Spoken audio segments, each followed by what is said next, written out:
जय हिंद बालकों, आप लोग का हमारी क्लास में वेलकम है, स्वागत है। आज के लेक्चर में हम लोग बेसिकली हीट का इफेक्ट देखेंगे ऑर्गेनिक कंपाउंड्स के ऊपर। ऑर्गेनिक कंपाउंड में मोस्टली हम अगर डील करेंगे तो वो कार्बोक्सिलिक एसिड या उनके सॉल्ट को हम डील करेंगे। इस लेक्चर में हम लोग जो बेसिकली सीखेंगे वो सीखेंगे डीकार्बोक्सिलेशन रिएक्शन। और ये जो डीकार्बोक्सिलेशन है, इसमें अगर आप देखो तो कई तरीके के डीकार्बोक्सिलेशन होते हैं। जैसे सबसे पहला होता है कोल्बे इलेक्ट्रोलिसिस, बड़ी ही फेमस रिएक्शन है कोल्बे इलेक्ट्रोलिसिस। वही रिएक्शन जिससे आप एल्कीन, एल्कीन और एल्काइन तीनों बना सकते हैं। दूसरा है Borodin, Borodin Hunsdiecker reaction, silver salt of carboxylic acid को हम लोग हीट करते हैं हेलोजन के साथ, specially bromine in carbon tetrachloride, तो एक कम कार्बन का एल्केलाइड बन जाता है। तो ये भी डीकार्बोक्सिलेशन है। डीकार्बोक्सिलेशन का मतलब कि इनमें सबस्ट्रेट से प्रोडक्ट में जाने पर CO2 मॉलिक्यूल क्या करेगा, आपका निकलेगा। इन 90% केसेस CO2 मॉलिक्यूल निकलने पर प्रोडक्ट में कार्बन की संख्या रिएक्टेंट से एक घट जाती है, लेकिन जरूरी नहीं है। इस रिएक्शन के माध्यम से हम प्रूफ कर देंगे कि डीकार्बोक्सिलेशन में जरूरी नहीं है कि कार्बन की संख्या घटे ही, ये बराबर भी रह सकती है, बढ़ भी सकती है, और घटना तो सभी बताते हैं।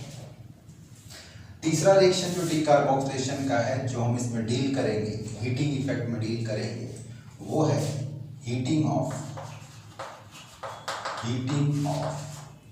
सोडियम या potassium salt of carboxylic acid. हम इसको इसमें डील करेंगे विथ सोडा लाइम,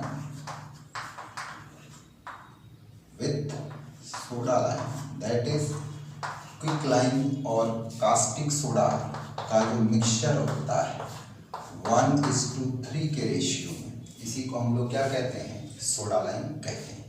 तो ये तीनों रिएक्शन डीकार्बोक्सिलेशन में है, जिसमें हीटिंग इसमें प्रॉपर देखने को मिलती है।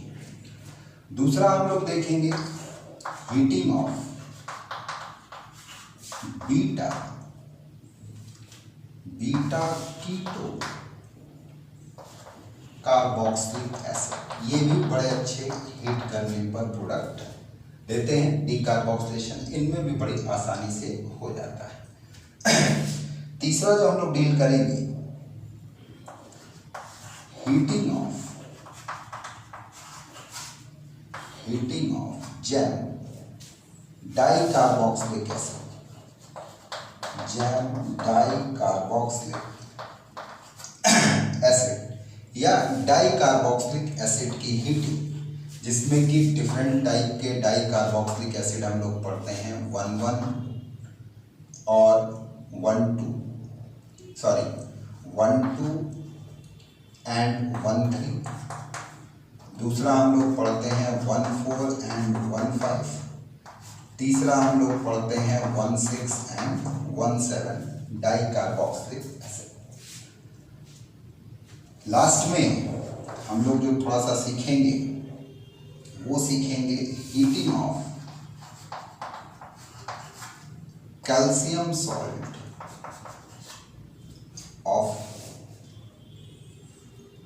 कार्बोक्सिलिक एसिड, या इसी को हम लोग ड्राई डिस्टिलेशन के नाम से भी जानते हैं, ड्राई डिस्टिलेशन के नाम से भी जानते हैं। तो इस टॉपिक में मोस्टली हम लोग इनको कवर करेंगे, और मान के चलिए कि एक आध क्वेश्चन तो आ ही जाता है। पिछले अगर 10 सालों का रिकॉर्ड हम देखें तो ऑर्गेनिक कंपाउंड की हीटिंग से करीब करीब 6 से 7 सवाल पूछे गए हैं। यह अक्सर एक्सरसाइज में भी आपको देखने के लिए मिल जाता है। चलेगा, तो एक एक टॉपिक्स को मैकेनिज्म के साथ हम लोग देखते जाएंगे, और बाद में उसके एग्जांपल्स या important critical question, advance level के क्वेश्चन, मेंस लेवल के क्वेश्चन के साथ इसको डील करेंगे। चलिए तो शुरू करें। मैं doctor Amit Kumar Pandey, new ACNI chemistry आपके लिए इस लेक्चर को लेकर के आया हुआ हूँ।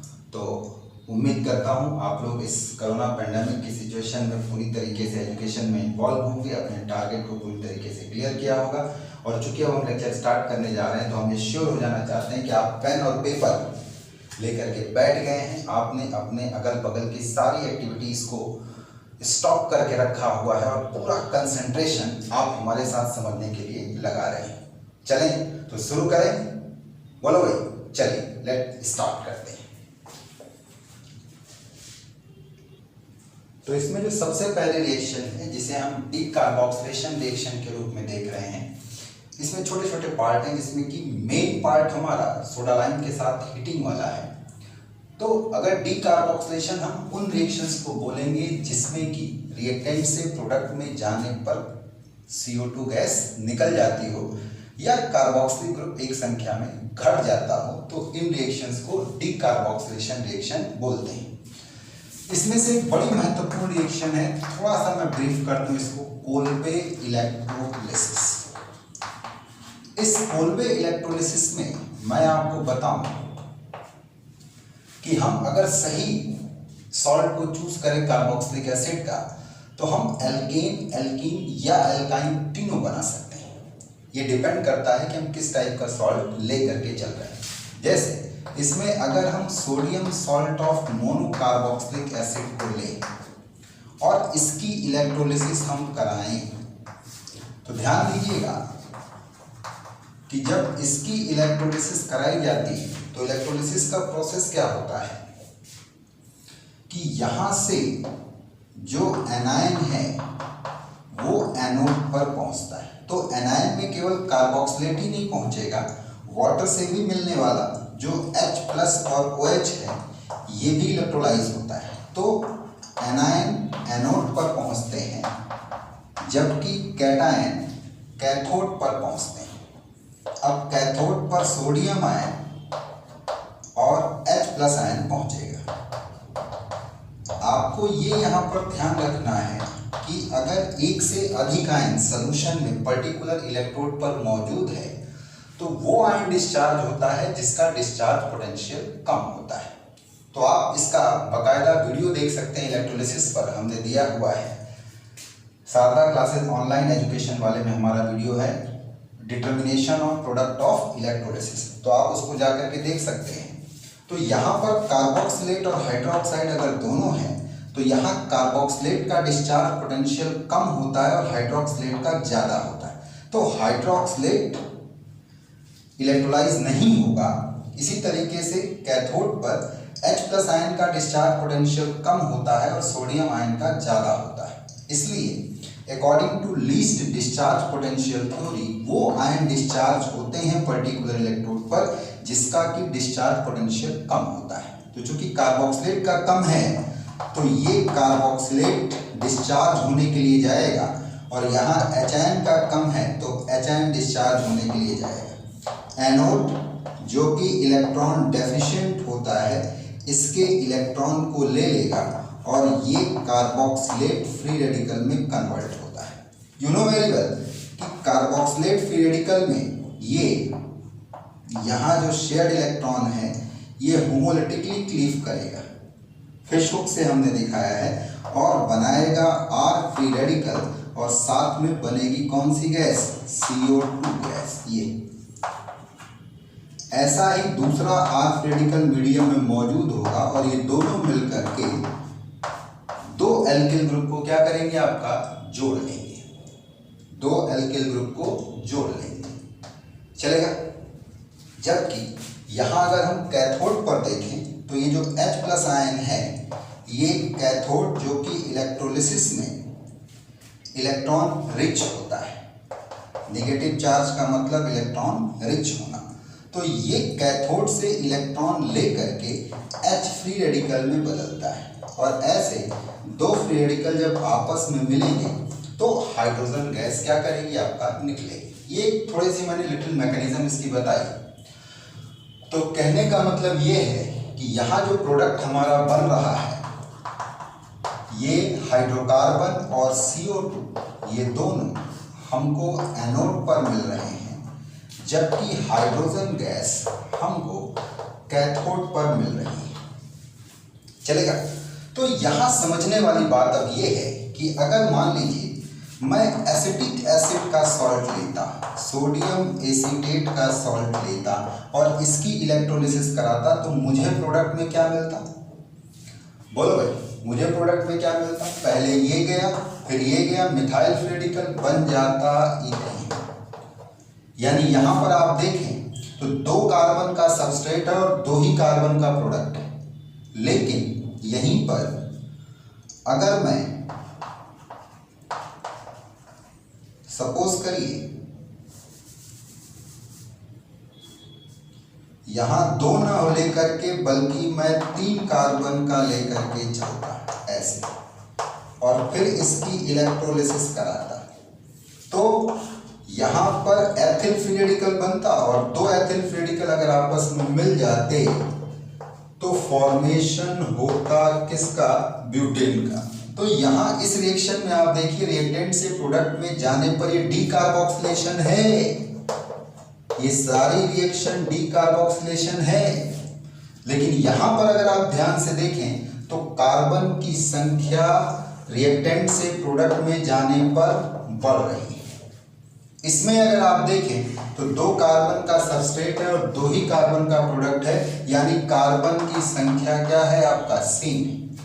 चलेगा? तो जरूरी नहीं है, कहने का मतलब हमारा ये है कि हमेशा डीकार्बोक्सिलेशन में रिएक्टेंट से प्रोडक्ट में जाने पर कार्बन की संख्या क्या करेगी? आपका घटेगी। ये हमेशा जरूरी नहीं है। चलेगा? इसी तरीके से मैंने ये भी कहा था कि हम कोलवे इलेक्ट्रोलिसिस से एल्केन, एल्कीन और एल्काइन तीनों बना सकते हैं, एनोड पर बन सकता है। हाँ, एक बात जरूर है कि इससे मीथेन नहीं बनता। बाकी तो हम इसकी डिटेल मैकेनिज्म आपको बताएंगे ही बताएंगे, इसकी डिटेल मैकेनिज्म बताएंगे। अब हम ये देखें कि कैसे हमारा इथीन बनेगा या एल्कीन बनेगा। तो इसके लिए हम सक्सेनिक एसिड का सॉल्ट ले लें और उसकी इलेक्ट्रोलिसिस कराएं। सक्सेनिक एसिड के सॉल्ट की इलेक्ट्रोलिसिस कराएंगे। ठीक? तो ये बताओ, ये पोर्शन अलग, ये पोर्शन अलग, और तुम्हारा ये डाई रेडिकल बनेगा कि नहीं बनेगा? अब आप जानते हो कि ये रेडिकल अलग अलग नहीं रह सकते, आपस में मिलेंगे और मिलेंगे तो किसका फॉर्मेशन हो जाएगा? एल्कीन का। सिमिलर मैकेनिज्म, बस आपने क्या ले लिया था? Sodium salt of succinic acid, succinic acid. एक ने कहा सर एल्काइन, मैंने कहा वो भी आप बना सकते हो। आप सोडियम या पोटेशियम सॉल्ट ले लो मैलिक एसिड का। बोलो भाई, तो जब मैलिक एसिड का सोडियम या पोटेशियम सॉल्ट लोगे तो ये सिस फॉर्म होती है, दोनों कार्बोक्सिलेट एक ही साइड पाए जाते हैं। तो इसकी अगर आप इलेक्ट्रोलिसिस कराओगे तो ये गया कैथोड पर, ये कैथोड के लिए मूव करेगा, ये हिस्सा एनोड के लिए, और जब ये हटेगा यहाँ पर तो यही ना रेडिकल बनाएगा। तो जब आप मैलिक एसिड का सॉल्ट लोगे तो ये डाई रेडिकल बनेगा और ये अलग नहीं रह सकते, मिल करके बॉन्ड बनाएंगे और कौन सी गैस निकलेगी? एसिटिलीन गैस निकलेगी। लेकिन अगर इस रिएक्शन का एग्जाम्पल देखा जाए तो इसमें डीकार्बोक्सिलेशन हो रहा है और डीकार्बोक्सिलेशन के साथ साथ रिएक्टेंट से प्रोडक्ट में जाने पर कार्बन एटम की संख्या घट रही है। तो ऐसी रिएक्शन जिसमें रिएक्टेंट से प्रोडक्ट में जाने पर कार्बन की संख्या घटती है, इन्हें स्टेप डाउन रिएक्शन कहते हैं। स्टेप डाउन रिएक्शन कहते हैं। चलेगा? तो इस रिएक्शन का एक पूरा डिटेल मैकेनिज्म हम आपके सामने ले आएंगे किसी एक वीडियो लेक्चर में, उसकी तैयारी कर रहे हैं, लेकिन फिलहाल तो बेसिक के रूप में हम लोग इतना चला सकते हैं। चलेगा? चलिए दूसरी रिएक्शन पर आते हैं जिसे कहते हैं बोरोडाइन हंसडीकर रिएक्शन। तो ध्यान दें, इस रिएक्शन में हम करते क्या हैं कि हम एक beta hydrogen containing carboxylic acid को ब्रोमीन के साथ कार्बन टेट्राक्लोराइड की प्रेजेंस में हीट करते हैं, तो एक कम कार्बन का एल्किल हैलाइड मिलता है। चलिए इसका एक एग्जांपल लेते हैं। हमने लिया phenyl, silver salt of phenyl, और इसका रिएक्शन हमने कराया ब्रोमीन के साथ in presence of dry carbon tetrachloride at 78 degree centigrade के आसपास। तो हमारा जो प्रोडक्ट बनता है वो एक कम कार्बन का ब्रोमाइड बनेगा, सिल्वर ब्रोमाइड बनेगा, और साथ में कौन सी गैस बाहर आती है? CO2 गैस बाहर आती है। रिएक्शन की मैकेनिज्म को देखेंगे तो बड़ी सिंपल मैकेनिज्म है, बड़ी सिंपल मैकेनिज्म है। इसमें कुछ नहीं होता, जो फिनाइल एस्टेट है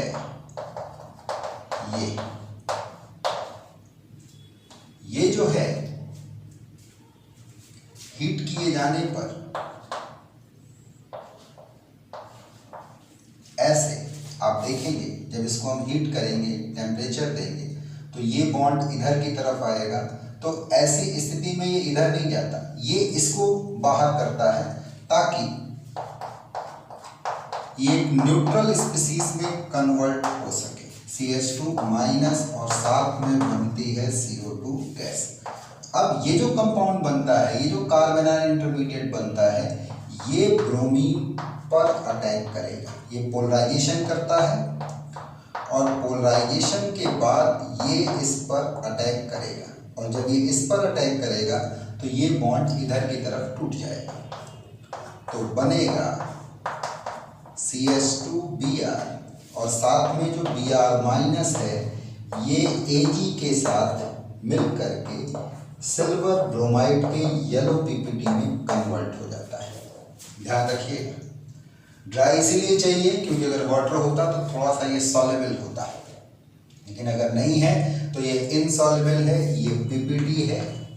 इसलिए ये रिएक्शन फॉरवर्ड में फेवर भी की जाएगी, क्योंकि अगर प्रेसिपिटेट बनेगा तो प्रोडक्ट साइड में स्पीसीज का कंसंट्रेशन घटेगा, और उसको पूरा करने के लिए इक्विलिब्रियम किधर की तरफ शिफ्ट कर जाएगा? फॉरवर्ड की तरफ शिफ्ट कर जाएगा। तो इस रिएक्शन में भी आप देख रहे हैं कि फाइनली रिएक्टेंट से प्रोडक्ट में जाने पर एक कार्बन क्या हो गया? आपका कम हो गया। तो ये रिएक्शन भी बहुत अच्छा एग्जांपल है किसका? आपका डीकार्बोक्सिलेशन का। चलेगा, आते हैं हम लोग तीसरी रिएक्शन पर। तीसरी सबसे ज्यादा इंपॉर्टेंट रिएक्शन है, जब हम sodium salt of carboxylic acid को सोडा लाइम के साथ हीट करते हैं, तो ऐसी स्थिति में एक कम कार्बन का, हमेशा एक कम कार्बन का एल्केन या एक कम कार्बन का हाइड्रोकार्बन बनता है। चलेगा, इसी रिएक्शन को हम लोग डीकार्बोक्सिलेशन रिएक्शन के रूप में बेहद जानते हैं, बेहद फेमस है, देखने को मिलता है। चलिए, तो तीसरा बेहद इंपॉर्टेंट है हमारे IIT के लिए, नीट के लिए, एम्स के लिए या अदर एग्जाम के लिए भी बहुत ही ज़्यादा ये इम्पॉर्टेंट है, सबसे ज़्यादा इम्पॉर्टेंट आप इसको इन सभी में बोल सकते हैं। तो सोडा लाइम प्रोसेस, इसी को हम लोग ओको डिग्रेडेशन भी कहते हैं। तो इसमें होता क्या है बेसिकली, अगर हम एक रिएक्शन को लिखें तो इसमें जो कार्बोक्सिलिक एसिड है इसको हम सोडा लाइम के साथ हीट करते हैं। सोडा लाइम कहते हैं कैल्शियम ऑक्साइड और NaOH का कंपोजिशन जो 1:3 के रेशियो में लिया जाता है। यहाँ पर कैल्शियम ऑक्साइड है क्विकलाइन, और NaOH जो होता है ये है कास्टिक सोडा।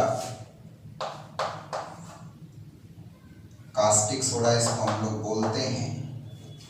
क्विकलाइन का फंक्शन होता है टू कीप NaOH ड्राई।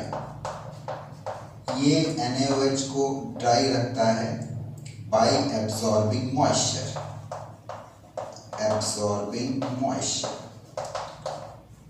और कास्टिक सोडा जो होता है ये बेसिकली काम करता है act as a catalyst. Catalyst इसलिए क्योंकि इसके कंसंट्रेशन में कोई फर्क नहीं पड़ता, इसलिए हम इसको कैटलिस्ट बोलते हैं। तो जो हमारा और ये जो मिक्सचर है कैल्शियम ऑक्साइड और NaOH का, ये एक साथ इस रेशियो में किस नाम से फेमस है? सोडा लाइम के नाम से फेमस है। तो अब है क्या कि जब हम इसको हीट करते हैं तो हमको एक कम कार्बन की एल्केन मिलती है और साथ में हमको मिलता है सोडियम कार्बोनेट हीट करने पर। तो यहाँ पर रिएक्टेंट में जो भी कार्बन है प्रोडक्ट में एक कम हो गया, तो इस रिएक्शन को हम लोग बोलते हैं step down reaction. Step down reaction by 1 unit, 1 unit से, यानी एक कार्बन रिएक्टेंट से प्रोडक्ट में जाने पर क्या करेगा? आपका घट जाएगा, चलेगा। इस रिएक्शन की अगर हम मैकेनिज्म पर नजर डालें तो हमें 2 टाइप की मैकेनिज्म देखने को मिलती है। 2 टाइप की मैकेनिज्म देखने को मिलती है। क्या है भाई?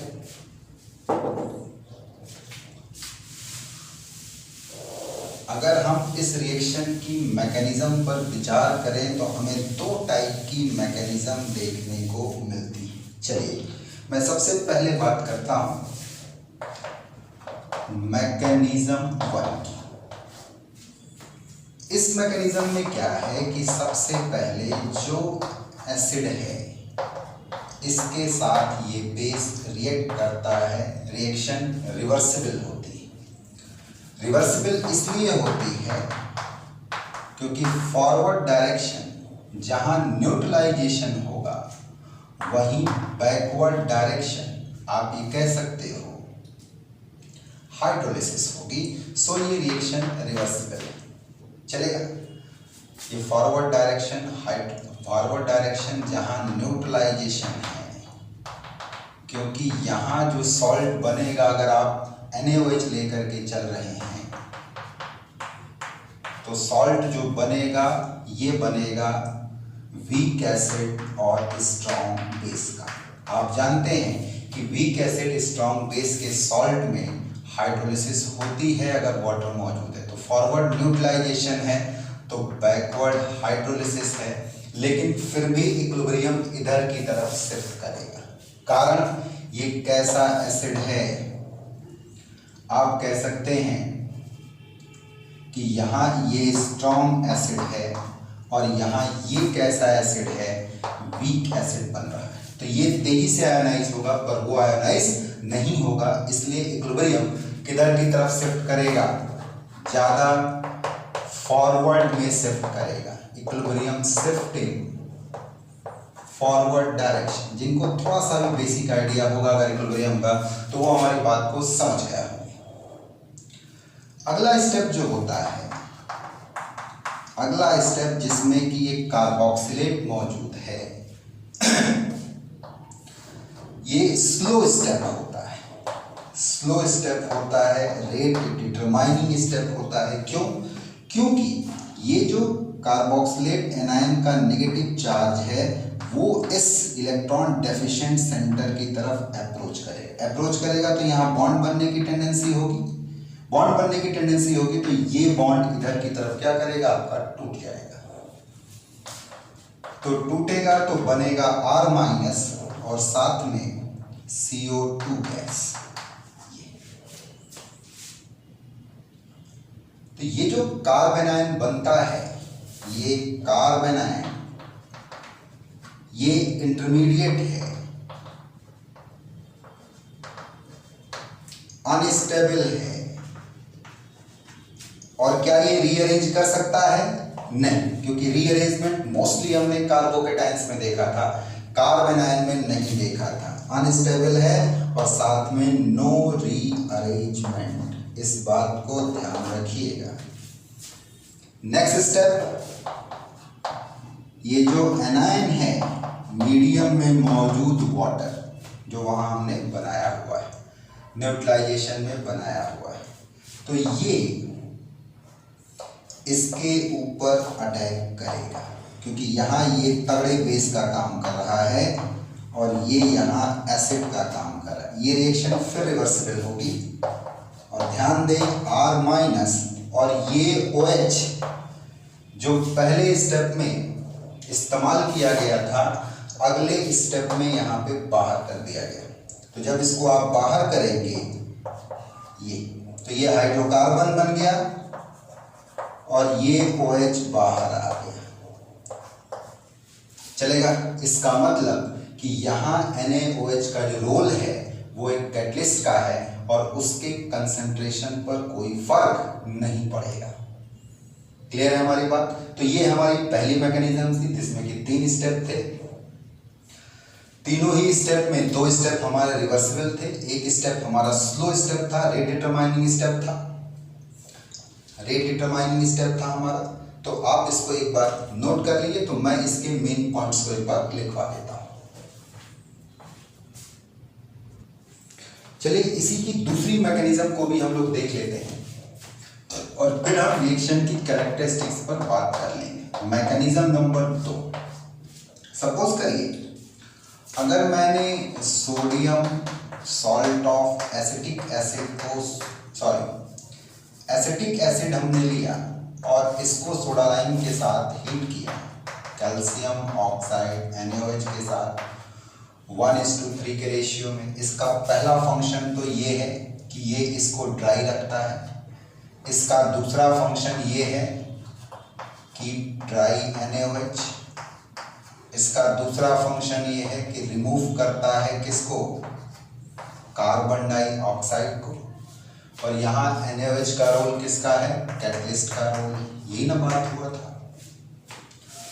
तो क्विक लाइम और कास्टिक सोडा का जो कंपोजिशन होता है जिसे सोडा लाइम कहते हैं, अगर 1:3 के रेशियो में लेकर के हीट किया जाए तो यहाँ पर हमारा प्रोडक्ट बनता है और साथ में बनता है सोडियम कार्बोनेट। इसी की जो दूसरी प्रपोज मैकेनिज्म है उसको जरा ध्यान देना है।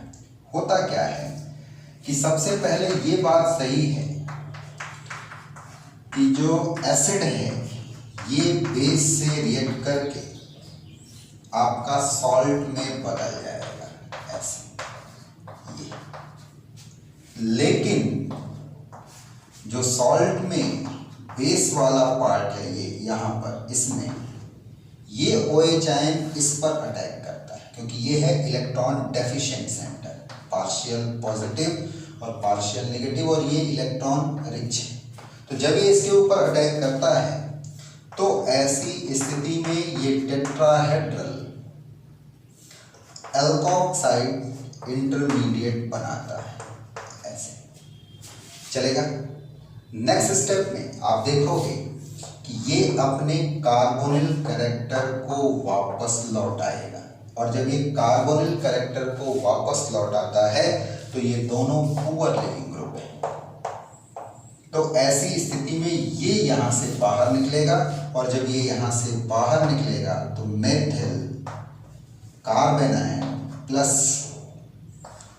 OH C double bond O minus Na, यानी कि सोडियम बाइकार्बोनेट बनेगा। चलेगा? आप बहुत अच्छे से जानते हो कि इसमें ये हाइड्रोजन बाई नेचर कैसा है? एसिडिक, और किसी भी कार्बन पे मौजूद नेगेटिव चार्ज वाली स्पीसीज होती है स्ट्रॉन्ग बेस। तो यहाँ कौन सी रिएक्शन परफॉर्म होगी? न्यूट्रलाइजेशन, या इसी को आप नाम दोगे न्यूट्रलाइजेशन, या इसी को आप नाम दोगे इंटरमॉलिक्यूलर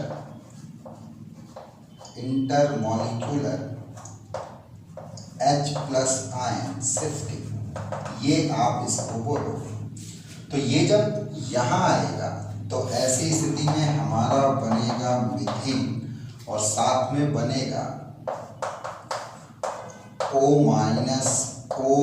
और यहाँ सोडियम आयन है तो यहाँ भी इसको बैलेंस करने के लिए कौन आएगा? Sodium ion, that is sodium carbonate. चलेगा? तो ये जो टेट्राहेड्रल आयन वाली मैकेनिज्म है वो एक बड़ा तगड़ा रिजल्ट देती है, और तगड़ा रिजल्ट ये देती है कि यहाँ पर इस मेथिल ग्रुप के साथ या एल्किल ग्रुप के साथ जो हाइड्रोजन जुड़ रही है, ये जो हाइड्रोजन जुड़ रही है ये कहाँ से आ रही है, NaOH से आ रही है। और इस बात को बाकायदा हम प्रूफ कर सकते हैं सोडियम हाइड्रोक्साइड की जगह पे अगर हम सोडियम ड्यूट्रॉक्साइड लेकर के चलें। जैसे हम अपनी बात को ऐसे रखें, लिख लिया होगा, समझ में आ गया? बोलो भाई। तो इस बात को एक क्वेश्चन के माध्यम से रखें, एक सवाल के माध्यम से रखें।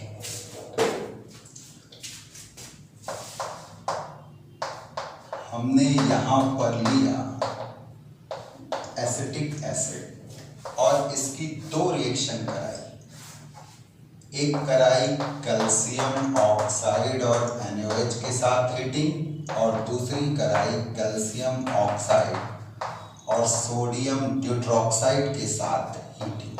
ये प्रोडक्ट में दोस्तों अंतर आ जाएगा। यहाँ पर आपका मौजूद है हाइड्रोजन, तो हमारा जो प्रोडक्ट बनेगा इसमें इस मेथिल के साथ ये हाइड्रोजन जुड़ेगा और साथ में बनेगा Na2CO3 सोडियम कार्बोनेट चलेगा। और अगर हम यहाँ ड्यूटेरियम लेकर के चल रहे हैं तो ये ड्यूटेरियम यहाँ आकर के जुड़ेगा और प्रोडक्ट ये बनेगा। तो अगर हम इस मैकेनिज्म को जान रहे हैं तो हमें ये बिल्कुल क्लियर है कि यहाँ ड्यूटेरियम कहाँ से आ रहा है। तो क्लियर हो गई हमारी बात? बोलो भाई। अब हम लोग आते हैं कुछ थोड़े चटपटे सवालों पर, या पहले इस रिएक्शन की हम कुछ कैरेक्टरिस्टिक्स को लिख लें और फिर उस क्वेश्चंस को सॉल्व करते हैं जो थोड़े से टिपिकल टाइप के हैं, थोड़े डिफिकल्ट टाइप के हैं, और उनको देखते हैं। चलेगा? चलिए तो लिखते हैं कैरेक्टरिस्टिक्स। चलिए भाई, तो इस रिएक्शन की कैरेक्टरिस्टिक्स पर अगर हम लोग बात करें ओकोड प्रोसेस या सोडा लाइम प्रोसेस के, तो हम लोगों ने मैकेनिज्म के दोनों तरीके देख लिए। तो दोनों तरीकों से कुछ निष्कर्ष पे पहुंचे। सबसे पहला ये कि जो रेट डिटरमाइनिंग स्टेप है, जो स्लोवेस्ट स्टेप है, वो क्या है? कार्ब एनायन का जनरेशन। ये इसका बनना स्लोवेस्ट स्टेप है आपका सोडा लाइम प्रोसेस का या ओकोड डिग्रेडेशन का। दूसरी बात कि सबस्ट्रेट की जो रिएक्टिविटी है, सबस्ट्रेट की रिएक्टिविटी है या रिएक्शन का रेट ऑफ रिएक्शन है, ये दोनों ही चीजें किसके डायरेक्टली प्रोपोर्शनल है? स्टेबिलिटी ऑफ कार्ब एनायन के। याद आया? अगर primary secondary tertiary carbanion हो तो सबसे ज्यादा stable primary, then secondary, then tertiary. चलेगा? तो जिस कार्ब एनायन की स्टेबिलिटी जितनी ज्यादा होगी उस कार्ब एनायन को रखने वाले सबस्ट्रेट की रिएक्टिविटी उस रिएक्शन के लिए सबसे ज्यादा होगी।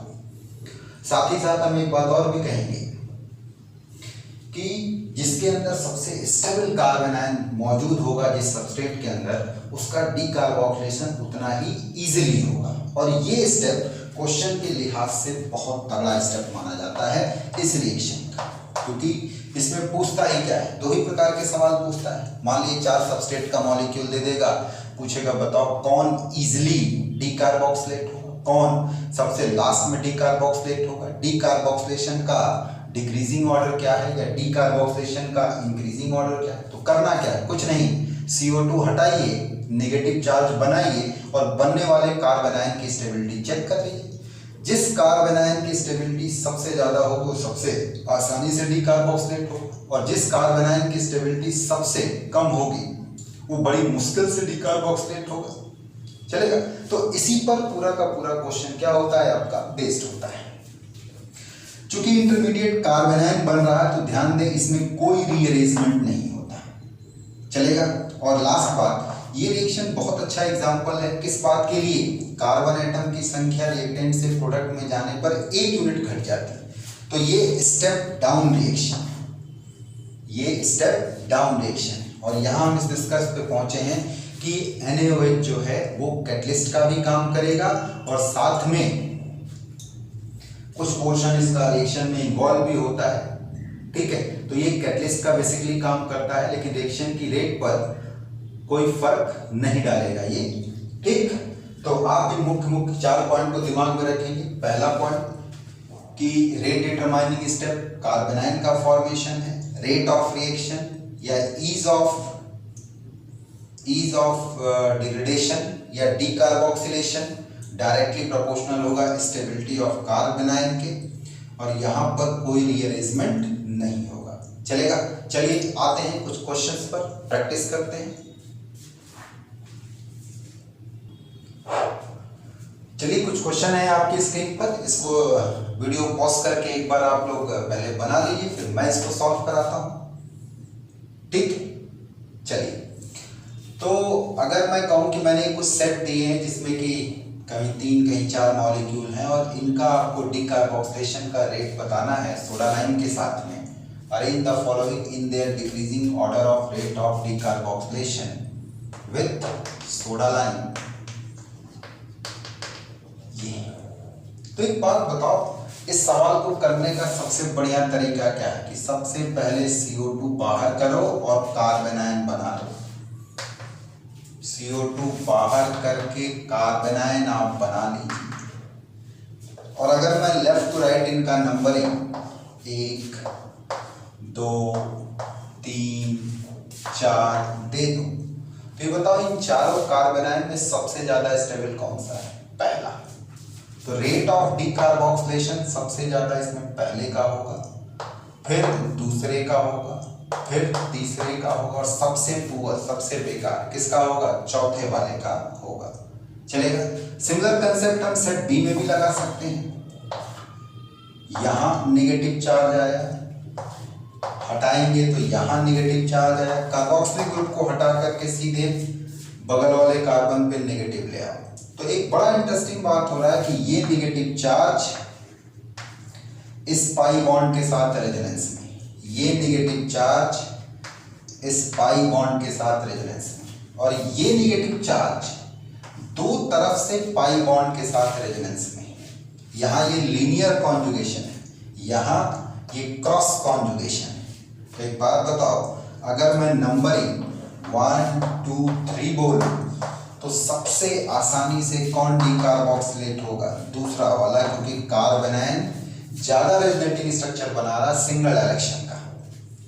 फिर आएगा तीसरा वाला, ये उतने ही बना रहा है लेकिन डिफ्यूज डायरेक्शन है, क्रॉस कॉन्जुगेशन। और सबसे कम किसका होगा? पहले वाले का, क्योंकि इसमें रेजोनेटिंग स्ट्रक्चर की संख्या ही कम है। आते हैं तीसरे वाले पर। तीसरे वाले सेट में जब आप आओगे तो जरा ध्यान से देखो, यहाँ कार्बोक्सिलिक ग्रुप को हटाया तो एनायन बना, यहाँ हटाया तो ये एनायन बना, और यहाँ हटाया तो ये एनायन बना। तो किस केस में एनायन सबसे ज्यादा स्टेबल है? अगर मैं लेफ्ट टू राइट नंबरिंग कर दूं 1 2 3, तो आप देखोगे कि सबसे ज्यादा किस केस में? आपका सेकेंड केस में, क्योंकि दो तरफ कॉन्जुगेशन है और 2 इलेक्ट्रॉन विड्रॉइंग ग्रुप है। तो आप जानते हैं कि नंबर ऑफ कॉन्जुगेशन बढ़े तो भी कार्बेनाइन की स्टेबिलिटी बढ़ती है, इलेक्ट्रॉन विड्रॉइंग ग्रुप की ताकत बढ़े या संख्या बढ़े तो भी कार्बेनाइन की स्टेबिलिटी बढ़ती है। तो यहाँ तो संख्या भी बढ़ी है और ताकतवर ग्रुप भी है, तो सबसे ज्यादा स्टेबल सेकेंड वाला कार्बेनाइन होगा, तो ये सबसे आसानी से डीकार्बोक्सिलेट होगा। फिर पहला वाला कम से कम इलेक्ट्रॉन विड्रॉइंग ग्रुप तो है, और सबसे पुअर डीकार्बोक्सिलेशन किसका होगा? तीसरे वाले का होगा। चलेगा। चौथे वाले सेट में आते हैं, डी वाले सेट में आते हैं। तो एक बात बताओ, यहां पर ये कार्बोक्सिलिक ग्रुप हटाएंगे तो नेगेटिव नेगेटिव नेगेटिव। चलेगा। यहाँ रेजोनेंस है, यहाँ रेजोनेंस नहीं है, यहाँ रेजोनेटिंग स्ट्रक्चर ज्यादा है लेकिन क्रॉस कॉन्जुगेशन है। तो एक बात बताओ, सबसे ज्यादा स्टेबल अब अगर मैं लेफ्ट टू राइट 1 2 3 कह दूं तो सबसे ज्यादा कौन सा होगा? तीसरा। तब फिर कौन सा होगा? पहला, क्योंकि रेजोनेंस है। और सबसे पुअर कौन सा होगा? दूसरा। चलेगा। बोलो भाई, कर लोगे कि नहीं? चलो कुछ टिपिकल एग्जांपल लेते हैं, कुछ मजबूत एग्जांपल लेते हैं, थोड़ा सा ट्विस्ट करने वाले एग्जांपल लेते हैं। तो चलिए बाल को, इस क्वेश्चन को भी आप पहले स्क्रीनशॉट पे दिया, आप स्क्रीनशॉट इसका लेकर के वीडियो पॉज कर लें और एक बार इनको सॉल्व कर लें। ठीक है। मैंने डिफरेंट सेट दिया हुआ है। ए 4 मॉलिक्यूल हैं, बी 4 मॉलिक्यूल हैं, सी में हमने एक कॉमन पोजीशन ले ली है जिस पर कि हम 6 ग्रुप लगा करके 6 मॉलिक्यूल्स को अरेंज करना चाहते हैं।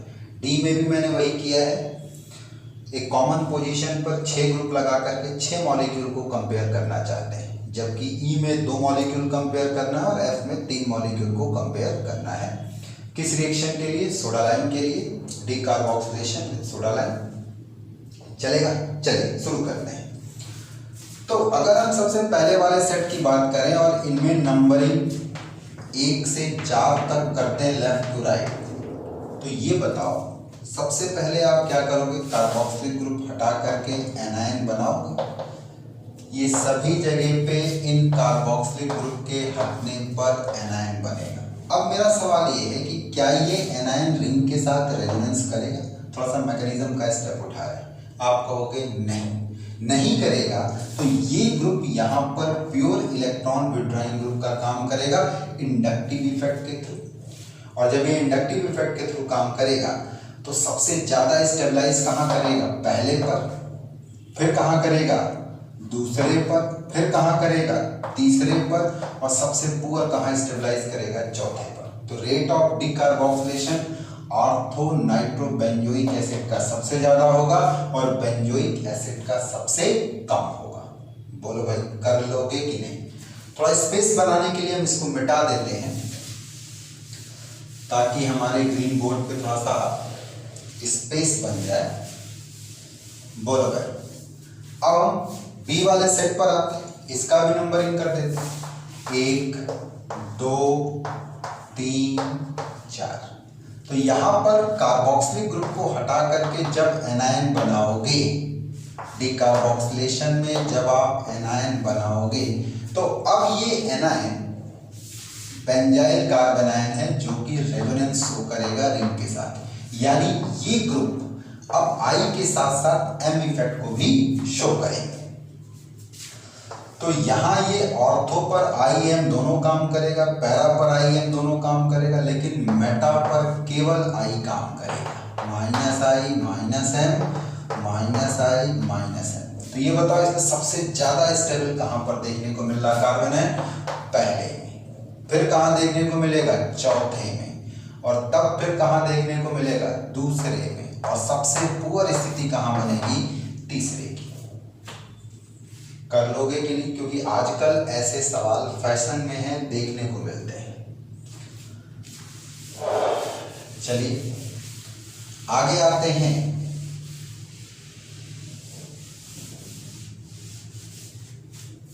आगे आते हैं सेट सी पर। तो सेट सी वाला एक आप कह सकते हैं कि कम मतलब शॉर्टकट है। मैं 6 मॉलिक्यूल बनाता, उसकी जगह मैंने एक कॉमन ले लिया और ये ग्रुप यहाँ लगा दिया। तो ये बताओ डीकार्बोक्सिलेशन रिएक्शन है तो कार्बोक्सिलिक ग्रुप को हटा करके यहाँ एनायन बनाओगे, और एनायन बनने के बाद जो यहाँ ग्रुप लगेंगे, चाहे ये लगे ये लगे ये लगे ये लगे ये लगे, ये कोई भी ग्रुप क्या रेजोनेंस इफेक्ट शो करेगा? नहीं। क्यों? क्योंकि ये negative charge sp2 hybridise orbital में है और कॉन्जुगेशन p के थ्रू जाता है। तो इसलिए दोनों के बीच में 90 डिग्री का एंगल होने की वजह से ये इंटरनल रेजोनेंस में नहीं आएगा, तो ये अपनी बात रेजोनेंस इफेक्ट के थ्रू पहुंचा ही नहीं पाएंगे। तो ये बताओ मेथिल का यहाँ कौन सा इफेक्ट? प्लस आई। ड्यूटेरियम प्लस आई, हाइड्रोजन नील इफेक्ट, नाइट्रो माइनस आई, साइनाइड माइनस आई, मेथॉक्सी माइनस आई। तो कार्बन आयन को हमेशा माइनस आई स्टेबलाइज करेगा और प्लस आई क्या करता है? आपका डिस्टेबलाइज करता है। तो इसमें सबसे ज्यादा स्टेबल कार्बन आयन किस केस में मिलेगा? 4th। फिर किस केस में मिलेगा? 5th। तब किस में मिलेगा? 6th। देन नील तीसरा, तब V प्लस आई की तरफ आएंगे दूसरा, और फिर क्या आपका? पहला। बोलो चल जाएगा? यही चीज अगर हम सेट डी में आए तो डी में आएंगे तो ये निकल करके कार्बन आयन बनाएगा। पर इन कार्बन आयन की खासियत ये है कि यहाँ जो भी ग्रुप रखा होगा वो इसके साथ क्या शो कर सकता है? रेजोनेंस शो कर सकता है। अब अगर रेजोनेंस और इंडक्टिव दोनों कंबाइंड होकर के चल रहे हैं तो मेथिल में प्लस आई पर कॉन्जुगेशन, ड्यूटेरियम केवल प्लस आई शो करेगा, इसका तो नील ही रहेगा। नाइट्रो में माइनस आई, साइनाइड में भी -I -R।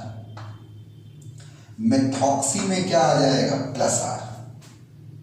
और इसका +R इसके -I पर भारी पड़ता है, यानी इसका नेचर इलेक्ट्रॉन डोनेटिंग ग्रुप का होगा, इनका नेचर इलेक्ट्रॉन विड्रॉइंग ग्रुप का है।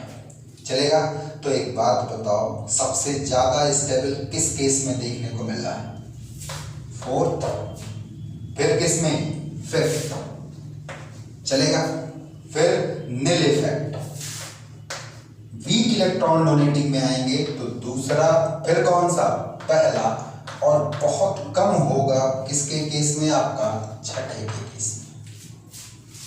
तो कर लोगे कि नहीं? आजकल ऐसे सवाल बड़े फैशन में।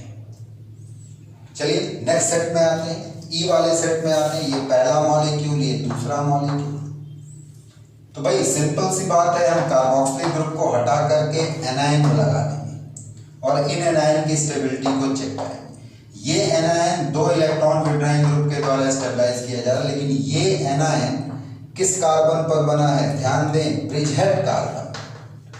किस पर बना है, ब्रिजहेड कार्बन। और ब्रिजहेड कार्बन पे चाहे कैटायन एनायन फ्री रेडिकल कुछ भी हो, बेहद अनस्टेबल होता है। तो जब बेहद अनस्टेबल है तो कौन स्टेबल है, पहला वाला। तो पहला आसानी से डीकार्बोक्सिलेट होगा दूसरे से। कर लोगे कि नहीं? अब एक आखिरी क्वेश्चन हमने यहां पर दिया हुआ है, तो ये क्वेश्चन थोड़ा सा इंपॉर्टेंट टाइप का क्वेश्चन है, ट्रिकी टाइप का क्वेश्चन है, आपसे गलत करा लेने वाला क्वेश्चन। कैसे भाई, कार्बोक्सिलिक ग्रुप को हटाएंगे तो यहाँ ये एनायन बनेगा, इसमें कोई दो राय नहीं। ये डीस्टेबलाइजिंग ग्रुप है, सही है, लेकिन ये दोनों तो स्टेबलाइज कर रहे हैं। तो फ्लोरीन ज्यादा -I रखता है क्लोरीन से, तो होना तो ये चाहिए, लेकिन आंसर में अगर मैं इसको पहला बोलूं, दूसरा बोलूं, इसको तीसरा, तो सबसे बढ़िया डीकार्बोक्सिलेशन दूसरे का दिया गया, क्लोरोएस्टिक एसिड का, फिर दिया गया फ्लोरोएस्टिक एसिड का, और सबसे पुअर दिया गया प्रोपेनोइक एसिड का। तो क्यों क्लोरोएस्टिक एसिड का फ्लोरोएस्टिक एसिड से ज्यादा है? रीजन है, इसके पास इम्पिटी d ऑर्बिटल है। क्या है? Empty d orbital. तो ये यहां क्या शो कर सकता है, p पाई d पाई कॉन्जुगेशन। तो ये दिख भले नहीं रहा लेकिन शो कर सकता है, इसलिए क्लोरोएस्टिक एसिड इजीली डीकार्बोक्सिलेट होता है बनस्पत किसके, फ्लोरोएसिटिक एसिड के। कर लोगे कि नहीं, बोलो भाई। बस एक दो क्वेश्चन और। तो ये क्वेश्चन आप लोग के सामने है, और अगर मैं पूछ बैठूं कि डीकार्बोक्सिलेशन का ऑर्डर क्या होगा, या सबसे इजीली कौन डीकार्बोक्सिलेट होगा, सबसे लास्ट में कौन डीकार्बोक्सिलेट होगा, डीकार्बोक्सिलेशन के लिए रिएक्टिविटी का डिक्रीजिंग ऑर्डर क्या होगा, स्टेबिलिटी का डिक्रीजिंग ऑर्डर क्या होगा, तो कई सारे क्वेश्चन हम पूछ सकते हैं। तो फिलहाल तरीका तो एक ही है कि यहाँ पर हम CO2 हटा करके एनायन बनाएंगे।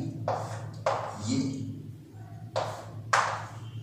तो सबसे ज्यादा स्टेबल एनायन CCl3 का बनेगा, इसलिए नहीं कि 3 इलेक्ट्रॉन विड्रॉइंग ग्रुप हैं, बल्कि इसलिए भी कि ये जो इलेक्ट्रॉन विड्रॉइंग ग्रुप है ये साथ में क्या शो करेंगे, p पाई d पाई कॉन्जुगेशन को या बैक बॉन्डिंग को भी शो करेंगे। तो सबसे ज्यादा स्टेबल सेकंड वाला होगा, सबसे कम स्टेबल आपका अगर कोई है तो वो 4th वाला है, फिर पहला, फिर तीसरा। तो एक बात नहीं समझ में आती, तीसरा क्यों पहले से ज्यादा स्टेबल है, तो उसका रीजन आप देख सकते हैं कि तीसरे के केस में जो इलेक्ट्रॉन विड्रॉइंग नेचर है क्लोरीन का, वो केवल -I से नहीं है बल्कि -R से भी है। जबकि यही अगर हम फ्लोरीन लगा करके चलेंगे तो केवल ये -I से ही इसको स्टेबलाइज करेगा। तो चूंकि डबल फैक्टर इसको स्टेबलाइज कर रहे हैं, तो ये ज़्यादा नेगेटिव चार्ज डिक्रीज करेगा, सो स्टेबिलिटी इसकी बढ़ जाएगी। और यहाँ एक ही से डिक्रीज करेगा तो स्टेबिलिटी कम बढ़ेगी, लेस बढ़ेगी। तो बोलो भाई, कर लोगे कि नहीं, कोई दिक्कत? चलिए दो इंपॉर्टेंट नोट हम बताते हैं। पहला नोट तो हमारा ये है कि अगर बीटा पोजीशन पर बढ़िया लिविंग ग्रुप है जैसे टॉसिलेट ब्रोसिलेट वगैरह, तो ऐसी स्थिति में हाइड्रोकार्बन बनने के साथ साथ इसका जो डबल बॉन्ड इक्विवेलेंट है, पाई बॉन्ड इक्विवेलेंट है, वो बढ़ जाता है। यानी कि मल्टीपल बॉन्ड बनाने की टेंडेंसी क्या करती है आपकी, बढ़ जाती है। और दूसरा, अगर डीकार्बोक्सिलेशन वाला कार्बन काइरल सेंटर से जुड़ा हुआ है तो ऐसी स्थिति में हमें रश्मि प्रोडक्ट मिलता है। चलिए दोनों बातों को देखते हैं। तो अब अगर हम लोग इन दोनों बातों को देखें, पहला कि अगर बीटा पोजीशन कार्बोक्सिलिक एसिड का बढ़िया लिविंग ग्रुप रख रहा है तो डबल बॉन्ड इक्विवेलेंट या अनसैचुरेशन फैक्टर इंक्रीज कर जाएगा। कैसे? सपोज करिए मैंने ये कंपाउंड लिया टॉसिलेट,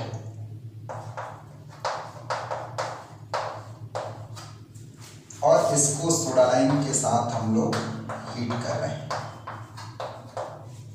आप देख रहे हो कि ये कार्बोक्सिलिक ग्रुप, इससे जुड़ा हुआ कार्बन अल्फा, अल्फा से जुड़ा हुआ कार्बन बीटा, और बीटा पर टॉसिलेट ब्रोसिलेट टाइप का कोई ग्रुप मौजूद जो कि गुड लिविंग ग्रुप होता है। तो ऐसी स्थिति में होता क्या है बातों कि सबसे पहले ये कार्बेनाइन बनाएगा, और ये जो कार्बेनाइन बनता है, ये कार्बेनाइन जो बनता है, चूंकि ये बढ़िया लिविंग ग्रुप है और ये पॉजिटिव चार्ज को रखता है, तो ये इसके साथ बॉन्ड बनाएगा, तो ये ग्रुप यहाँ से बाहर, यानी बनता है प्रोडक्ट CH3CH CH2, और टॉसिलेट कार्बेनाइन या टॉसिलेट आयन जो होगा वो बाहर हो जाएगा। क्योंकि लिविंग ग्रुप जो होता है ये स्ट्रॉन्ग एसिड का कॉन्जुगेट आयन होता है। तो एसिड जितना स्ट्रॉन्ग होगा, इसका मतलब कॉन्जुगेट बेस उसका उतना ज़्यादा स्टेबल होगा। तो ये बड़ी आसानी से क्या करता है आपका, निकल जाता है। और अगर आप रिएक्टेंट से प्रोडक्ट में जाएं तो एक बार देखेंगे पाई बॉन्ड बढ़ गया, तो डिग्री ऑफ अनसैचुरेशन DU क्या कर जा रहा है आपका, बढ़ जा रहा है। एक बात। दूसरी बात मैंने आपसे ये कही है कि अगर डीकार्बोक्सिलेशन काइरल सेंटर पर होगा, डीकार्बोक्सिलेशन अगर हम काइरल सेंटर पर कराएंगे तो हमें रश्मिक मिक्सचर मिलता है एज ए प्रोडक्ट। वो कैसे भाई, इसको भी आप देख सकते हैं।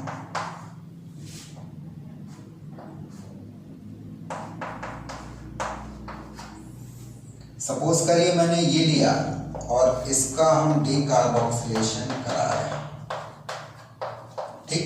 तो अब जरा ध्यान से देखो, ये जो सेंटर है ये sp3 hybridise tetrahedral chiral centre है। तो जब हम कार्बोक्सिलिक ग्रुप को यहाँ हटाएंगे तो हटाने के बाद यहाँ हाइड्रोजन ही तो ला करके जोड़ते हैं। तो हाइड्रोजन ला करके अगर तुम जोड़ोगे यहाँ पर तो जरा ध्यान से देखो, ये अभी भी काइरल सेंटर है, चलेगा। तो काइरल सेंटर है तो अब प्रोडक्ट केवल आपको एक फॉर्म नहीं मिलेगा। अगर ये D फॉर्म है तो साथ में इसका L फॉर्म भी होगा, यानी कि प्लस माइनस या Dl फॉर्म मिलेगा। दैट इज क्या चीज, रश्मिक मिक्सचर। ये बात ध्यान रखना, ये मैकेनिज्म से आया है, स्टीरियो का पार्ट, स्टीरियो केमिस्ट्री का पार्ट है, चल जाएगा, बोलो भाई। तो ये डीकार्बोक्सिलेशन सोडा लाइम के साथ था। अब हम लोग कुछ और डीकार्बोक्सिलेशन देखेंगे, जैसे बीटा कीटो कार्बोक्सिलिक एसिड का डीकार्बोक्सिलेशन। चलिए तो बाल को हम लोग अब सीखने जा रहे हैं by heating of beta keto acids. तो ये जो बीटा कीटो एसिड्स होते हैं या बीटा इमिडो एसिड्स होते हैं, ये हीट करने पर आसानी से CO2 गैस दे देते हैं। अगर हम इसकी मैकेनिज्म को थोड़ा समझने की कोशिश करें तो मैकेनिज्म बड़ी क्लियर है। ये जो बीटा कीटो एसिड देख रहे हो, इसमें ऑक्सीजन दो कार्बोनिल ग्रुप होते हैं और ऑक्सीजन पर क्या मौजूद होता है, लोन पेयर। तो वास्तव में जरा ध्यान दें आप, यहां व्यवस्था कुछ ऐसे आती है। ये जो हाइड्रोक्सिल ग्रुप है ये ऊपर की तरफ और कार्बोनिल ग्रुप कहाँ होता है, नीचे की तरफ। और इसके पीछे वजह है, वजह ये है कि इस कार्बन पर पार्शियल पॉजिटिव, इस पर पार्शियल नेगेटिव। इसी तरीके इस हाइड्रोजन पर पार्शियल पॉजिटिव, इस ऑक्सीजन पे पार्शियल नेगेटिव होता है। और हम एक बात और कह सकते हैं कि ये यहाँ पर इंट्रामॉलिक्यूलर हाइड्रोजन बॉन्डिंग को शो करेगा, क्योंकि ये डाइपोल, ये मजबूत डाइपोल एक बना हुआ है ऐसे, और यहाँ आप इस डाइपोल को देख रहे हैं ऐसे, और यहाँ इस डाइपोल के बीच में ये अट्रैक्शन ऐसे पाया जाएगा, जिसको हम लोग हाइड्रोजन बॉन्ड का नाम देंगे या कहेंगे इंट्रामॉलिक्यूलर हाइड्रोजन बॉन्ड। चलेगा। अब होगा क्या कि जब आप हीट करेंगे, टेम्परेचर देंगे, तो ऐसी स्थिति में ये इसके साथ बॉन्ड कंप्लीटली बनना शुरू होता है। ये कंप्लीटली बनना शुरू करेगा। चलेगा। जब ये कंप्लीटली बनना शुरू करेगा तो ये बॉन्ड इधर की तरफ शिफ्ट होता है, और ये बॉन्ड जो है आपका इधर की तरफ शिफ्ट होता है। ऐसे बनती है 6 मेंबर्ड साइक्लिक ट्रांजिशनल स्टेट, यानी इसको हम ऐसे दिखा सकते हैं।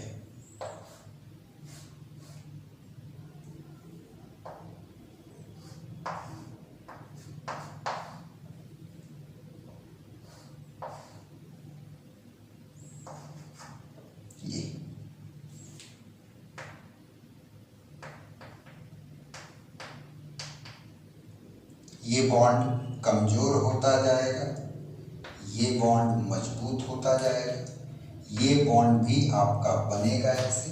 चलेगा। तो ये बन गया हमारा 6 मेंबर्ड साइक्लिक ट्रांजिशन स्टेट, इसी को 6 भी कहते हैं। अब होगा ये कि जब ये यहाँ से ऐसे निकलेगा इन द फॉर्म ऑफ क्या चीज, CO2, तो अब ये स्ट्रक्चर हमको ऐसे दिखाई पड़ेगा, ये OH, और ये बॉन्ड कंप्लीटली बन गया ऐसे ऐसे। चलेगा। तो ये जो स्ट्रक्चर बना है, अगर आप ध्यान से देखें तो ये इसकी कौन सी फॉर्म है, इनॉल फॉर्म। और इनॉल फॉर्म के अंदर एक विशेष कंडीशन पाई जाती है टॉटोमराइजेशन की। काहे की? टॉटोमराइजेशन। अब जब ये टॉटोमराइज करेगा तो ये डबल बॉन्ड यहाँ आएगा और ये हाइड्रोजन यहाँ आएगी, तो बनेगा हमारा प्रोडक्ट ऐसे।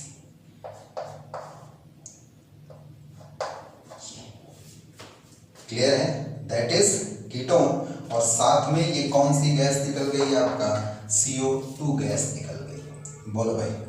तो ये मैकेनिज्म है हीटिंग ऑफ क्या चीज आपका, बीटा कार्बोक्सिलिक या बीटा कीटो एसिड्स का, जिसमें कि आपको कुछ नहीं करना है, बस एक CO2 निकालना है। अगर पूरी रिएक्शन को देखें तो इस CO2 को निकाला गया और इस हाइड्रोजन को उठा करके इस कार्बन पे ऐड कर दिया गया। इतना ही ना है। चलिए अब कुछ क्वेश्चंस की प्रैक्टिस करते हैं। तो बल को अगर हम लोग यहाँ पर देखें by heating of beta keto acid का, तो मैकेनिज्म से बिल्कुल क्लियर है कि ये वाला फंक्शनल ग्रुप हो गया, ये अल्फा कार्बन, ये बीटा कार्बन। आमतौर पे बीटा कार्बन पे अगर इलेक्ट्रॉन विड्रॉइंग ग्रुप है तो मैकेनिज्म एक जैसी जाती है, चाहे वो कार्बोनिल हो या इमीन ग्रुप हो या कार्बोक्सिलिक ग्रुप हो, करीब करीब एक जैसी मैकेनिज्म जाती है। तो यहाँ से हीट करोगे तो ये CO2 और ये हाइड्रोजन यहाँ आकर के जुड़ेगी, तो हमारा जो प्रोडक्ट बनना चाहिए इस रिएक्शन का वो कुछ यूं होगा। बोलो भाई। चलेगा। इस वाले में देखोगे तो सिमिलर ये इलेक्ट्रॉन विड्रॉइंग ग्रुप है, ये अल्फा कार्बन, ये बीटा कार्बन, एक जैसी मैकेनिज्म जाएगी। CO2 बाहर निकला NH और यहां से आके जुड़ेगा आपका H, इमीन। चलेगा, ये भी टॉटोमेरिज्म शो करता है, इन एमाइन फॉर्म बना सकते हैं। इसके बाद अगर हम मैलोनिक एसिड में आए या जेमिनल डाई कार्बोक्सिलिक एसिड में आए तो ये अल्फा और ये बीटा, तो ये भी एक इलेक्ट्रॉन विड्रॉइंग ग्रुप के तरीके ही काम करता है। और अगर इलेक्ट्रॉन विड्रॉइंग ग्रुप है तो 6 मेंबर जो आपकी रिंग है उसको वो स्टेबलाइज करेगा बाय रिमूविंग इलेक्ट्रॉन, तो रिपल्सन घट जाएगा रिंग में, तो ऐसी स्थिति में स्टेबिलिटी क्या करेगी आपका, बढ़ जाएगी। तो मैकेनिज्म का पैटर्न एक जैसा ही होता है। तो यहाँ पर अब हम अगर ये CO2 बाहर करेंगे और हाइड्रोजन यहाँ जोड़ेंगे तो हमारा बनने वाला प्रोडक्ट कुछ ऐसा होगा, OH ये और यहाँ आकर के जुड़ा hydrogen, that is acetic acid. तो मैलोनिक एसिड को हीट किया तो हमारा एसिटिक एसिड मिला। आगे बढ़े, जैसे हम जेम डाइहैलाइड ले लें, आपका ये फंक्शनल ग्रुप, ये अल्फा, ये कार्बन क्या रहा आपका अल्फा, और इससे क्या लगा है आपका कार्बोक्सिलिक। देखिए इलेक्ट्रॉन विड्रॉइंग ग्रुप इससे जुड़ा हुआ है, ठीक है। बीटा कार्बन पे आप कह सकते हैं कार्बोनिल जैसा मौजूद है, तो यहाँ पर भी यही CO2 बाहर निकलेगा और CO2 बाहर निकलेगा तो आप ध्यान दें यहाँ बनेगा हमारा H और ये कार्बोक्सिलिक एज सच मेंटेन रहेगा, मतलब दो ग्रुप में से तो एक जाना ही जाना है। अब अगर मैं यहाँ पर कॉन्टिन्यूअस हीटिंग करूँ, लगातार हीटिंग करूँ, तो जरा ध्यान दें कि ये भी वही है आपका बीटा अल्फा, ये बीटा, तो ये CO2 निकल करके पहले स्टेप में आपका ये बनेगा,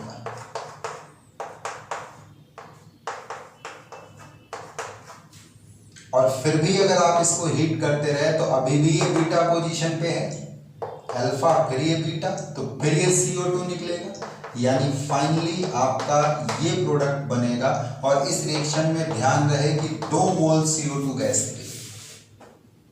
चलेगा, नीचे वाले में बताओ कितना मोल निकल रहा है।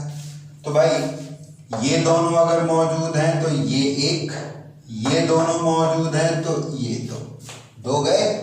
इसी तरीके से अगर ये दोनों मौजूद हैं तो 3 और ये दोनों मौजूद हैं तो 4, यानी 4 मोल CO2 के निकलेंगे और फाइनली जो प्रोडक्ट हमारा बनेगा वो ये बनेगा।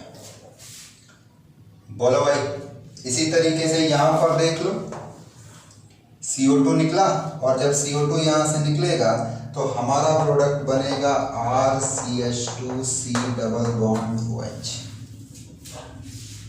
कर लेंगे कि नहीं? एक छोटा सा रूल आता है ऑर्गेनिक में, खास तौर से डाई कार्बोक्सिलिक एसिड की हीटिंग को लेकर के। ये जो आपके डाई कार्बोक्सिलिक एसिड हैं, इनको याद करने का हम लोगों ने एक ट्रिक बना रखा था। डाई कार्बोक्सिलिक एसिड को याद करने का एक छोटा सा ट्रिक था अपने पास। क्या ट्रिक था?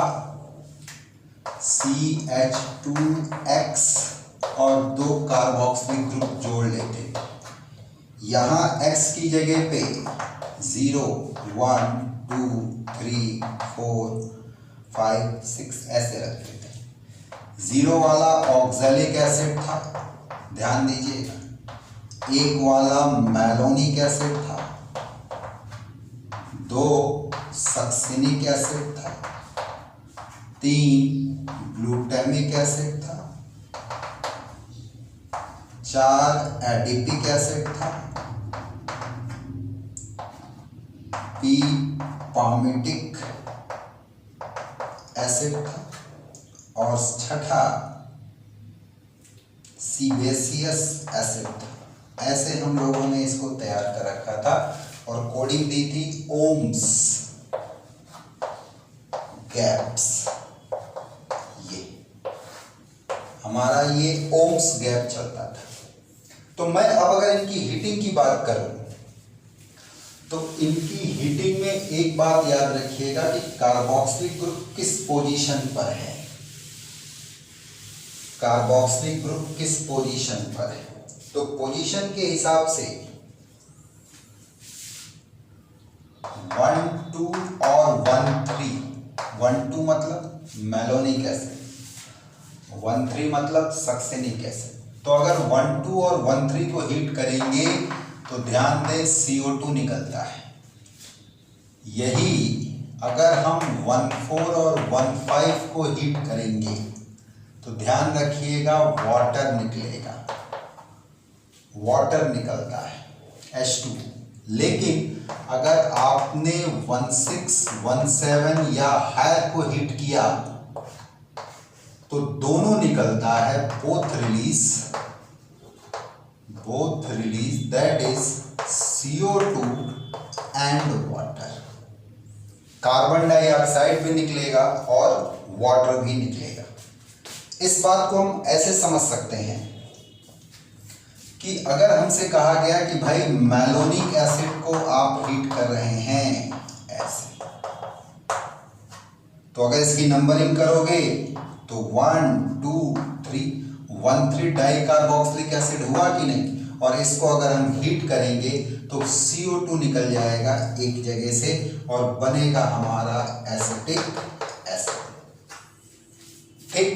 लेकिन यही अगर मैं 1,4 को हीट करूं तो 1,4 का मतलब हमारा हो गया सक्सेनिक एसिड, ऐसे ये। तो अब इसको हीट करने पर CO2 नहीं निकलता बल्कि वाटर निकलता है, ये ध्यान दीजिएगा। और वाटर जब निकलता है तो ये करस्पॉन्डिंग अपने एनहाइड्राइड में जाएगा ऐसे। यही अगर मान लो थोड़ा बड़ा एसिड है, ये 1,4 पोजीशन वाला था, हम थोड़ा सा 1,6 वाला ले लेते हैं ऐसे।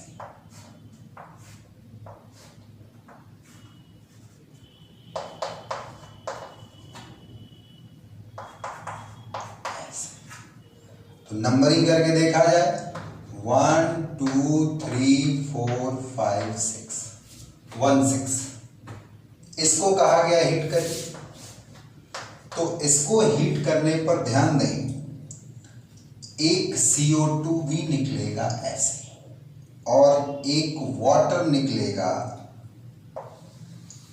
ऐसे ये। तो जब CO2 और वाटर दोनों को आप बाहर निकालोगे तो अब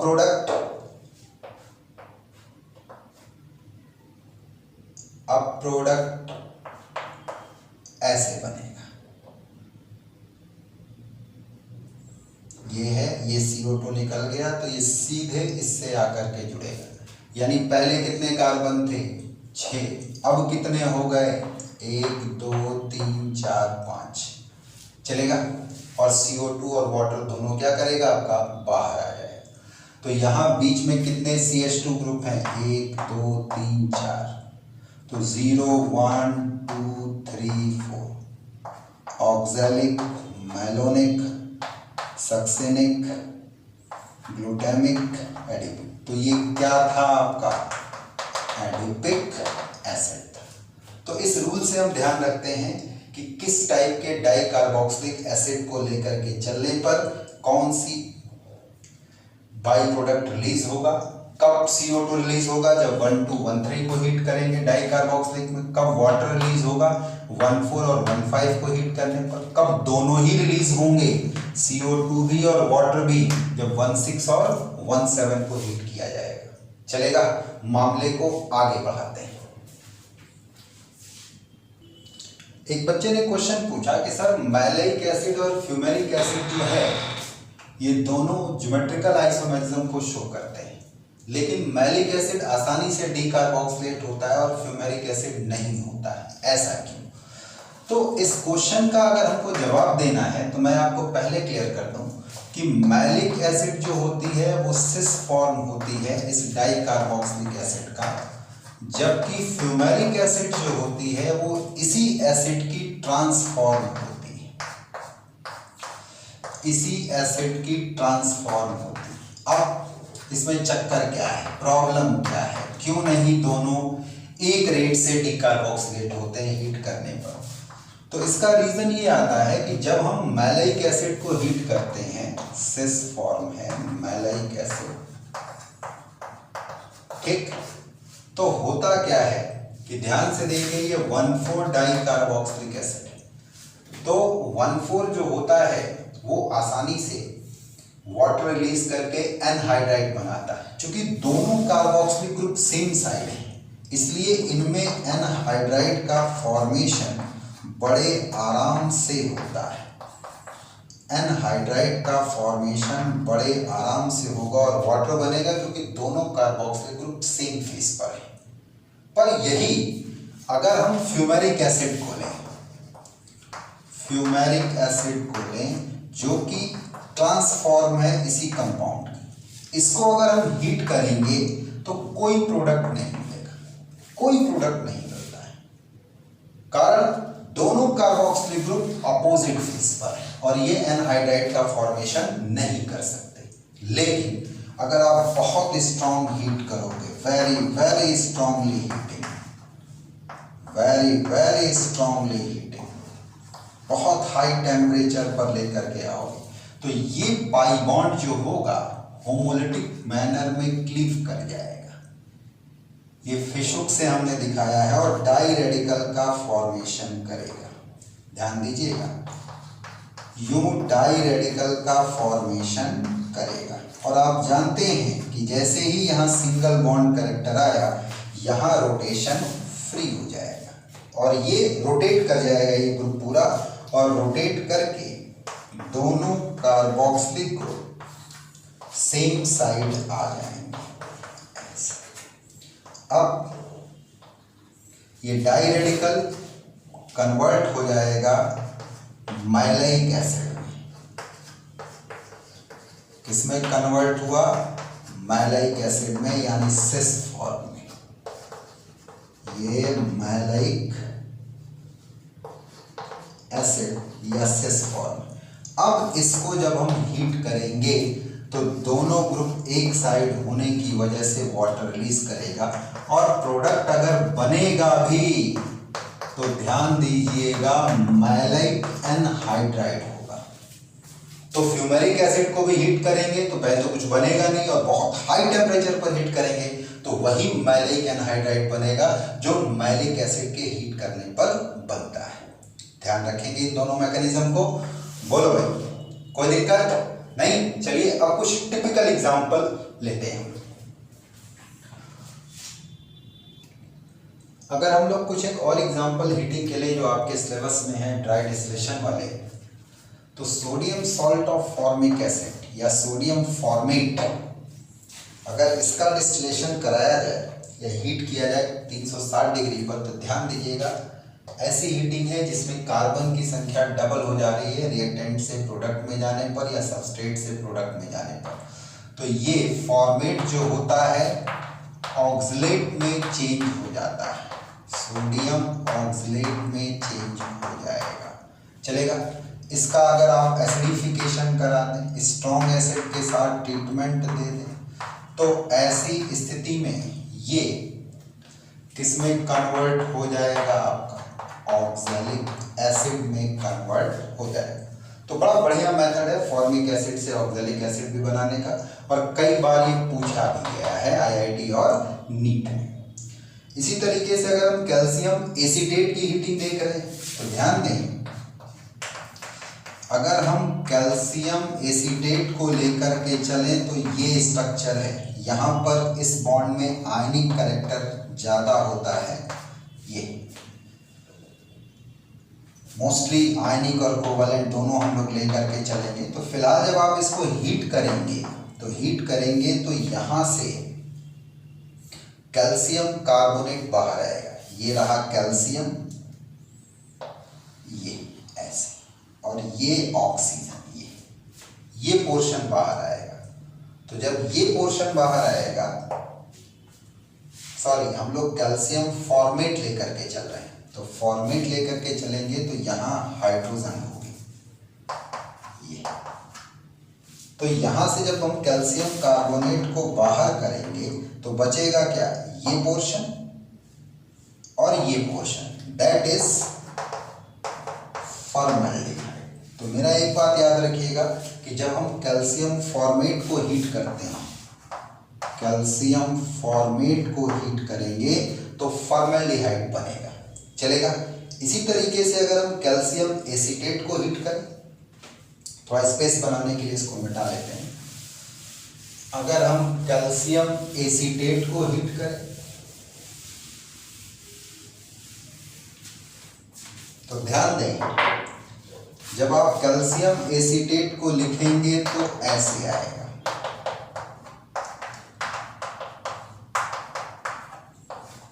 फिर यहां पर कैल्शियम कार्बोनेट बाहर होना है, ये तो बच क्या गया, ये और ये पार्ट, और दोनों पार्ट जब आपस में मिलेगा तो फॉर्मेशन होगा किसका, एसीटोन का। तो जब हम कैल्शियम फॉर्मेट को हीट करते हैं तो फॉर्मेल्डिहाइड, कैल्शियम एसीटेट को हीट करते हैं तो एसीटोन, लेकिन जब दोनों को मिला के हम हीट करेंगे तब हम इस रिएक्शन को देखें, तो इस रिएक्शन को अगर आप देखोगे तो कैल्शियम फॉर्मेट अगर आपने लिया तो ये व्यवस्था है, और कैल्शियम एसीटेट अगर आपने लिया तो ये व्यवस्था है, चलेगा। अब भाई यहां से आप कैल्शियम कार्बोनेट को तो बाहर करोगे ही, यहां से भी आप कैल्शियम कार्बोनेट को बाहर करोगे, तो बाहर करोगे 2 मोल कैल्शियम कार्बोनेट निकल जाएगा, तो यहाँ का ये पार्ट और ये हाइड्रोजन मिलकर के एसिटाल्डिहाइड, और यहाँ का मिथाइल और यहाँ का ये फिर मिलकर के एसिटाल्डिहाइड, यानी 2 मोल किसके बनेंगे, एसिटाल्डिहाइड के बनेंगे। तो मोटा मोटा आप अपने दिमाग में बातें रख लीजिए कि सोडियम फॉर्मेट को 360 डिग्री पे सोडियम ऑक्सलेट में कन्वर्ट होता है। अगर आपने कैल्शियम फॉर्मेट को हीट किया तो फॉर्मेल्डिहाइड में, कैल्शियम एसीटेट को हीट किया तो एसीटोन में, और फॉर्मेट और एसीटेट दोनों मिला करके कैल्शियम सॉल्ट को हीट किया तब तुम्हारा एसिटाल्डिहाइड बनता है, चल जाएगा। वैसे तो बहुत कुछ है डीकार्बोक्सिलेशन में, लेकिन फिर भी जो आपके सिलेबस का मेन पोर्शन था उसको हमने समेटने की कोशिश की। लेक्चर आपको भले बड़ा दिख रहा हो, लेकिन आप वीडियो लेक्चर के डिस्क्रिप्शन में जाइएगा, उसमें मैं हर एक लेक्चर को टॉपिक वाइज बता दूंगा टाइम के साथ में कि इस टाइम पर ये टॉपिक चल रहा है, इस टाइम पर ये टॉपिक चल रहा है, इस टाइम पर ये टॉपिक चल रहा है। तो इसको आप डिस्क्रिप्शन में देख करके चाहें तो वीडियो को वहाँ से भी देख सकते हैं, तो आपको इतना बड़ा वीडियो एक साथ देखना नहीं पड़ेगा। उम्मीद करता हूँ इस लॉकडाउन की सिचुएशन में हम लोग डेली कुछ ना कुछ सीख रहे हैं, हमारी पूरी टीम आपके साथ लगी हुई है, आपकी प्रॉब्लम्स को क्लियर किया जा रहा है, मैक्सिमम लेवल तक रिमूव करने की कोशिश की जा रही है, और हम डे बाय डे अपनी रैंक को क्या करते जा रहे हैं, आपका इम्प्रूव करते जा रहे हैं। तो बालकों, अगर मेरी बात आपको समझ में आ रही है, पकड़ में आ रही है, तो कृपया करके सब्सक्राइब करें अगर नए हैं तो, और लेक्चर अच्छा लगता है तो उसे लाइक करें, कमेंट करें, अपने फ्रेंड्स में इस चीज़ को शेयर करें। जो भी आपका फेसबुक पेज है, इंस्टाग्राम है या आपका ट्विटर है, जिस भी जगह पे आप सोशल मीडिया पे जुड़े हुए हैं उस पर आप हमको फॉलो कर सकते हैं। हमारे फॉलो करने के लिए भी लिंक आपको इस वीडियो के डिस्क्रिप्शन में आपको मिल जाएगा, चलेगा। तो आज इतना ही रखते हैं, अगले लेक्चर में फिर मिलेंगे। मैं डॉक्टर अमित कुमार पांडे आपके साथ पूरी ईमानदारी के साथ लगा हूँ। चलिए आज इतना ही रखते हैं। जय हिंद बालकों।